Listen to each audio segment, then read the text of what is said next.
ոչ եւ հիմնավորում եմ թե ինչու ոչ։ Շնորհակալություն, պարոն վարչապետ, դուք լրագրողին պատասխանելիս ասում եք կարող է ձեր հարցնել համընկնի Ադրբեջանում այս պահին անցկացվող նամազի հետ, բայց մենք տեսնում ենք, որ ձեր քննադատությունները ուղղված ամենայն հայոց կաթողիկոսի մյուս հոգևորականներին համընկնում է իրավապահների գործողությունների հետ։ Լրագրողը այս դեպքում Ադրբեջանում նամազ անցկացնելու հետ կապված լիազորություններ չունի, բայց դուք ԱԱՑ-ին մյուս իրավապահ համակարգին ի պաշտոնե ցուցումներ տալու լիազորություններ ունեք։ Հիմա այստեղ հարց է առաջանում, արդյոք դուք ձեր այս քաղաքական հայտարարություններից հետո են այդ գործողությունները իրավապահները իրականացնում, թե ոչ եւ ընդդիմությունը իրեն զգում է 37 թվում, ասում է հիմա տեղի է ունենում այն, ինչ 37 թվին էր տեղի ունենում, դուք սա ինչպես եք մեկնաբանում։ Ну, ես զարմանքով արձանագրեցի, որ մեր ընդդիմության մեջ կան մարդիկ, ովքեր 37 թիվը տեսել են եւ նույն զգացողությունները ունեն։ Գիտեք, ես այն քննադատությունները, որ հնչեցրել եմ, այդ քննադատությունների նմանվող քննադատություններ ես հնչեցրել եմ դեռևս 1995 թվականից եւ գուցե մի փոքր ավելի վաղ ժամանակից։ Մենք ձեր հարցի համար կա շատ կոնկրետ մեթոդաբանություն։ Հիմա այդ գործողություններ նախ ես բացառում եմ, պարզապես բացառում եմ, որ այն գործընթացները, որոնք տեղի են ունենում եւ որոնց մասին հայտարարվում է,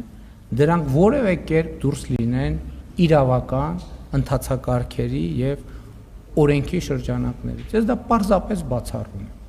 Երկրորդը, ենթադրում եմ դուք ավելի շատ փաստեր կունենաք այդ գործերի եւ նրանց մանրամասների վերաբերյալ, քան ես ինքս, որովհետեւ էլի եմ ասում, դուք ասում եք, որ ես հրահանգներ տալու լիազորություն ունեմ,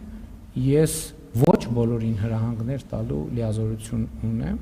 եւ էլ չեմ ասում, որ չեմ կարծում, թե Հայաստանում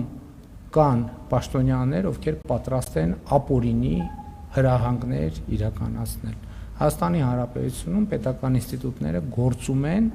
իրենց լիազորությունների եւ իրենց վերապահված իրավունքների շրջանակում։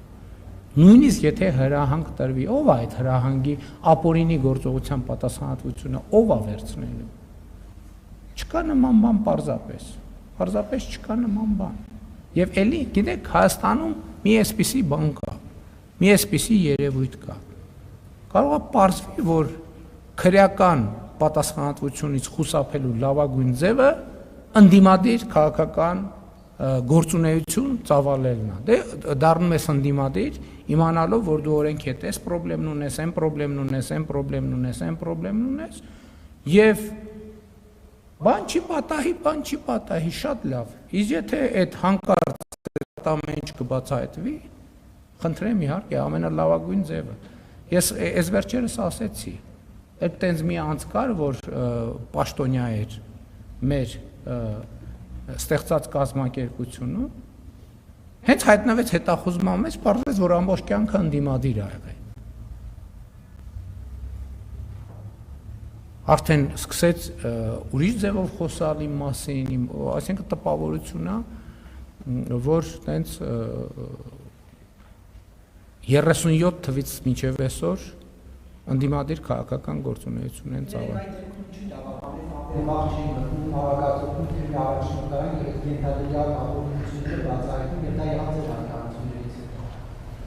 Ենթադրում եմ, բայց ես երեք լուրերի թողարկումն եմ նայել,